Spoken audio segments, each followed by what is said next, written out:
Immunity के बारे में तो हम सभी ने सुना है, लेकिन हर्ड इम्यूनिटी हमारे सिस्टम की वह खूबी है जो हमें किसी भी महामारी से बचाने और हमारे शरीर को संक्रमण से लड़ने के लिए तैयार करती है। कोरोना से जुड़े एमआईटी की ताज़ा रिपोर्ट्स के अनुसार भले ही अभी तक कोरोना वायरस के लिए कोई वैक्सीन या कारगर इलाज नहीं खोजा गया है, लेकिन पूरी दुनिया में इस वायरस से लड़ने के लिए 3 तरीके ही मुख्य रूप से असरकारी देखे जा रहे हैं। आइए जानते हैं इनके बारे में और मुख्य रूप से बात करते हैं कि क्या है हर्ड इम्यूनिटी। कोरोना वायरस से निजात पाने के लिए सबसे ज़्यादा कारगर जो तरीके अभी तक सामने आए हैं, उनमें से पहला तरीका है लॉकडाउन का। हमें पता है कि हमारे देश में लॉकडाउन लगा हुआ है और ये तीसरी बार बढ़ाया गया है। उम्मीद ये भी की जा रही है कि इससे आगे भी ये बढ़ेगा और जब तक कोरोना खत्म नहीं होगा शायद इसमें और भी इजाफा होगा, लेकिन कुछ कुछ छूट दी जा सकती हैं। इसके जरिए एक वायरस का संक्रमण रोका जा सकता है, जैसे कि हमारे देश में पूरी तरह कर्फ्यू लगा दिया गया है। इसके साथ ही अग्रेसिव टेस्टिंग भी एक तरीका है ताकि ट्रांसमिशन को पूरी तरीके से रोका जा सके। क्योंकि यह वायरस पूरे विश्व में फैल चुका है, इसलिए लॉकडाउन की स्ट्रेटेजी कारगर साबित होने के चांस बहुत ही कम है। एक्सपर्ट्स का मानना है कि अब लॉकडाउन से केवल कोरोना की संक्रमण दर को धीरे किया जा सकता है, यानी कि जो स्प्रेड अप होगा उसे ही हम धीरे कर सकते हैं, लेकिन इसे खत्म नहीं कर सकते हैं लॉकडाउन के थ्रू, जिससे स्वास्थ्य सुविधाओं को उचित व्यवस्था की जा सके। वहीं दूसरा ऑप्शन है वैक्सीन, और माना यह जा रहा है कि कोरोना की कारगर वैक्सीन बनाने में करीब 1 से 1.5 साल लग सकता है। ऐसे में ये एक बहुत बड़ी दुविधा है कि अभी और क्या किया जाए, क्योंकि कोरोना की अभी कोई वैक्सीन नहीं आई है। वैक्सीन संक्रमण से लड़ने के लिए हर्ड इम्यूनिटी बनाती है। अब आपके मन में यह सवाल आना जायज़ है कि आखिर ये हर्ड इम्यूनिटी क्या है, तो चलिए इस पर बात करते हैं। तीसरा तरीका है प्राकृतिक तरीका। अगर वायरस का संक्रमण लगातार होता जाता है तो बड़ी संख्या में लोग इसकी चपेट में आ सकते हैं। इस दौरान कई लोग अपनी रोग प्रतिरोधक क्षमता के बल पर इस संक्रमण को हरा देते हैं। इन्हें संक्रमण के प्रति इम्यून होना कहा जाता है।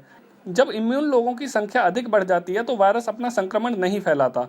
अगर कोरोना वायरस को ना रोका जाए तो अनुमान के मुताबिक यह वायरस 1 साल के अंदर दुनिया की 60% आबादी को संक्रमित कर देगा। इस स्थिति में इंसानों के अंदर खुद ब खुद हर्ड इम्यूनिटी आ जाएगी, जो इस संक्रमण के फैलाव को रोक देगी।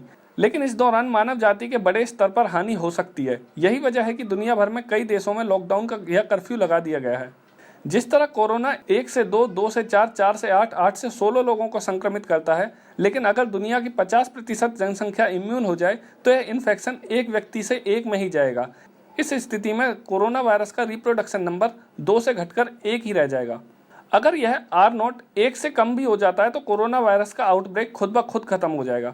आपको बताते हैं R0 क्या होता है। R0 एक्चुअली एक पैमाना है जिसकी वजह से हम ये नापते हैं कि यह वायरस एक आदमी से कितने आदमियों में फैल रहा है और उस फैलने की दर कितने दिनों में बढ़ रही है। वहीं इंडिया में यह R0 अब 2 के करीब पहुंच चुका है। अगर ये 1 से कम हो जाता है तो कोरोना वायरस अपने आप कम होने लगेगा। इसी वजह से अगर दुनिया की 60% आबादी इम्यून हो जाए तो यह वायरस धीरे धीरे खुद ही खत्म हो जाएगा। दुनिया भर में अग्रेसिव सप्रेशन, जिसे हम लॉकडाउन या कर्फ्यू कहते हैं, कोरोना के बढ़ते संक्रमण को रोकने की एक विधि बन गई है। इस टैक्टिक में बीमार लोगों को आइसोलेट किया जाता है और सोशल कॉन्टैक्ट को लगभग बंद कर दिया जाता है। लेकिन अग्रेसिव सप्रेस के कारण हम अपनी हर्ड इम्यूनिटी नहीं बढ़ा पा रहे हैं। इस कारण हमें कोरोना वायरस से बचने के लिए आज के प्रभावी तरीके लंबे समय तक फॉलो करने पड़ सकते हैं, जो कि मानव जाति के लिए सुरक्षित भी है। पोलियो और स्मॉल पॉक्स जैसी बीमारियों को वैक्सीन के जरिए हर्ड इम्यूनिटी बढ़ाकर ही हराया गया है। हर्ड इम्यूनिटी एक प्लान बी है भारत के लोगों के लिए। अभी कोई ऐसी पुष्टि नहीं हुई है कि सरकार इसे यूज में लाने वाली है, क्योंकि भारत की जनसंख्या 100 करोड़ से भी काफी ऊपर है। अगर ये कोरोना वायरस 60% लोगों में चला भी जाता है तो उनमें से कई लोग ऐसे होंगे जिनकी इम्यूनिटी मजबूत नहीं होगी, बल्कि और कम होगी, या फिर उस इम्यूनिटी को वो बढ़ा ना पाए और कोरोना वायरस से उनकी मृत्यु हो जाए। और हमारे देश की जनसंख्या के हिसाब से बड़े बूढ़े और कम इम्यूनिटी वाले लोग बहुत हैं और बहुत ही ज़्यादा संख्या में मरेंगे, जिसकी वजह से करीब करीब अंदाज़ा लगाया जा रहा है कि 20 करोड़ लोगों की जान जा सकती है। तो भारत के अंदर हर्ड इम्यूनिटी का कॉन्सेप्ट कहीं ना कहीं बहुत ज़्यादा खतरनाक हो सकता है। वहीं हमें पता है कि भारत के अंदर आज भी भुखमरी जैसी कई समस्याएं हैं, जिसकी वजह से लोगों की इम्यूनिटी नहीं बढ़ पाती है। ये बात बेशक रिसर्च में पता चली है कि युवाओं के अंदर कोरोना का उतना ज़्यादा असर नहीं होता जितना वृद्धों में होता है, लेकिन हमारे देश में कई युवा ऐसे भी हैं जो कुपोषित हैं, जिनकी इम्यूनिटी ज़्यादा नहीं है। तो ये संख्या बहुत हद तक कई करोड़ लोगों को मार देगी। इसीलिए हर्ड इम्यूनिटी का कॉन्सेप्ट भारत के अंदर कहीं ना कहीं बहुत ज़्यादा खतरनाक भी साबित हो सकता है।